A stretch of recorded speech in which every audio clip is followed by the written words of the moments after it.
কক্সবাজারের যে বিচ মার্কেটগুলো আছে চাইলে এখান থেকে আসলে অনেক কিছুই কেনা যায়। আমরা সেই দিন লাবণী বিচ থেকে ঘুরে লাবণী বিচের যে মার্কেট আছে সেই মার্কেটে আমরা ঘুরবো। তবে তেমন কিছু কিনবো না, মেয়ের জন্য একটা খেলনা কিনবো আর আমি একটা শোপিস কিনবো। সেটাই এই ভিডিওতে আমি দেখিয়ে দিব যে কি কিনেছি। হ্যালো এভরিওয়ান, আসসালামু আলাইকুম, আশা করি সবাই ভালো আছেন। কক্সবাজারে যাওয়ার পর বিচ মার্কেটগুলোতে ঘোরার পর যা দেখলাম যে এখানে আসলে অনেক কিছুই পাওয়া যায়। মানে শুটকি তো আছেই, তার সাথে সাথে বার্মিজ অনেক জিনিস পাওয়া যায়, মানে জুতা, ব্যাগ, বাচ্চাদের খেলনা, ঘর সাজানোর জিনিস, চাদর, মানে বিছানার চাদর, শাল, মানে অনেক কিছু আসলে পাওয়া যায় যেগুলো আমরা ঢাকায়ও পাই। আবার অনেক কিছু আছে যেগুলো ঢাকায় আসলে কমন না। তো আমি সব দোকানগুলোই ঘুরে ঘুরে দেখছিলাম। তো তার মধ্যে আমার কাছে যে এই যে ব্যাগগুলো, এই ব্যাগগুলো কিন্তু খুবই ভালো লেগেছে। এই ব্যাগগুলো দোয়েল চত্বরে ছাড়া অন্য কোথাও আসলে দেখা যায় না, তারপরও খুবই কম দেখা যায়। আর এই যে বার্মি জুতাগুলো কিন্তু ঢাকায় পাওয়া যায়, তারপর এখানে মনে হয় কালেকশনের মানে ভ্যারাইটিস কালেকশন একটু বেশি। তো এখানে শুটকির মার্কেটও ছিল। কত করে এটা? এটা কত করে?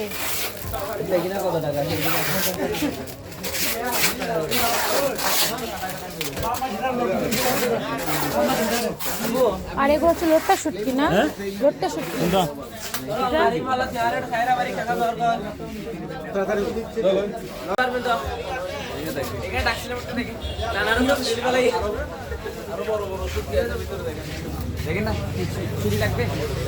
ছুরি তো জনপ্রিয়, ছুরি তো মানুষ নেই।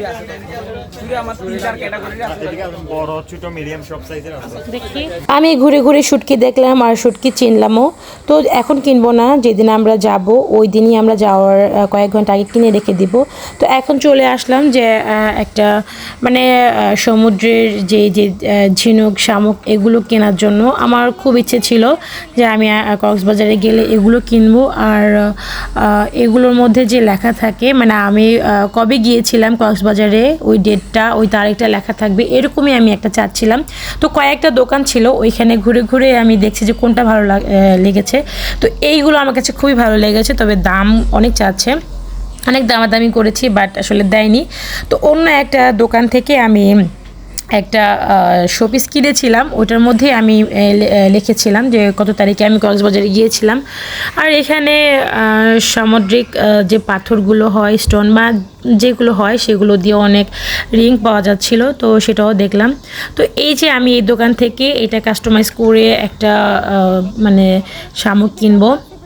আর এই যে এটা হচ্ছে স্টার ফিশ নাকি আমি আসলে জানি না, মানে এখন আমার মনে পড়ছে না।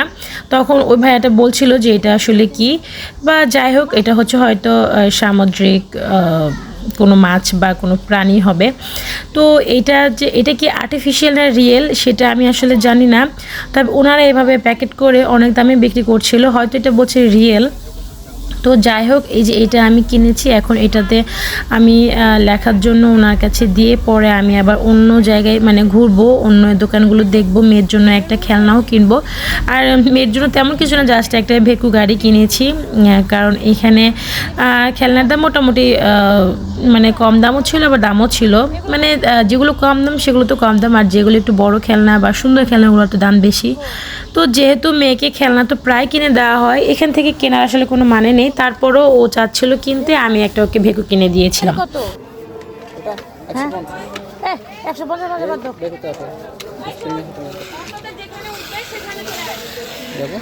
না, বেকু গাড়ি বাদ দাও।